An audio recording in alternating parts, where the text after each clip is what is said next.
আজ জাতিকে আল্লাহ পাক রব্বুল আলামিন এমন ভাবে ধ্বংস করছিল, তাদেরকে প্রাকৃতিক ভাবে ভূমিকম্প এবং ভূমিধস এত পরিমাণে একটা ভয়ঙ্কর ঝড় তুফানের কবলে ফেলে দিয়েছিল। এবং পরবর্তী একটা জাতি ছিল সামুদ জাতি, আল্লাহ পাক তাদেরকেও ধ্বংস করে দিয়েছে বজ্রপাতের মাধ্যমে, ভয়ঙ্কর বিকট শব্দের মাধ্যমে একদম নিঃশেষ করে দিয়েছে। যতটুকু তাফসীর থেকে পাই যে পরবর্তী জামানায় এই দুটা জাতি আল্লাহর অবাধ্যতা করতো এবং তারা এত পরিমাণে শক্তিশালী ছিল, তারা অনেক লম্বা ছিল এবং বাহ্যিক বাহিক সবভাবে তারা শক্তিশালী হওয়ার কারণে তারা নিজেদেরকে এত পরিমাণে গর্ব করত, অযথা অপচয় করত, অহংকারের কারণে, অবাধ্যতার কারণে এবং তাদের বেশি অপচয়তার কারণে তারা নবীদেরকে বিরোধিতা করত। তো বর্তমান সমাজে দেখা যায় যে নবী তো নয়, আলেমদের বিরোধিতা করতেছে, অবাধে বিরোধিতা করতেছে আলেমদের।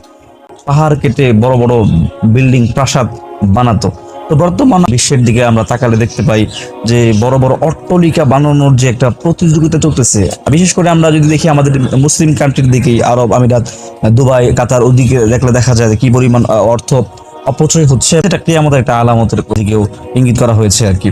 তো এই দুইটা জাতি তারা অহংকার করত, মানুষকে অন্যায় করত, অত্যাচার করত এবং ওই চুরি বাটপারি ধর্ষণ, এই অন্যায় যে কাজগুলো এগুলো করতো। কিন্তু বর্তমান সমাজে আমরা দেখতে পাই বহির্বিশ্বে বা বাংলাদেশ সহ যে এই অন্যায়, অত্যাচার, অহংকার, দাম্ভিকতা এবং অর্থ সম্পদের যে শক্তির যে একটা পাওয়ার, ক্ষমতার অপব্যবহার, এই সব কিছু কিন্তু আমাদের মধ্যেও আছে।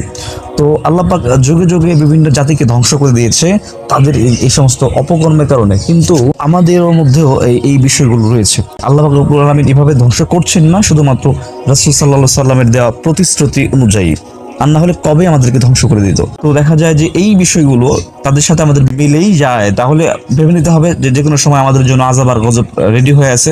হয়তো আল্লাহ পাক পুরো জাতিকে একসাথে ধ্বংস করবেন না, যে যার পাপ করেছে ওই পাপের তার মাসুল তাকে গুনতেই হবে, দিতেই হবে। এই জন্য বিষয়গুলো সতর্ক থাকতে হবে, আমাদের সচেতন থাকতে হবে।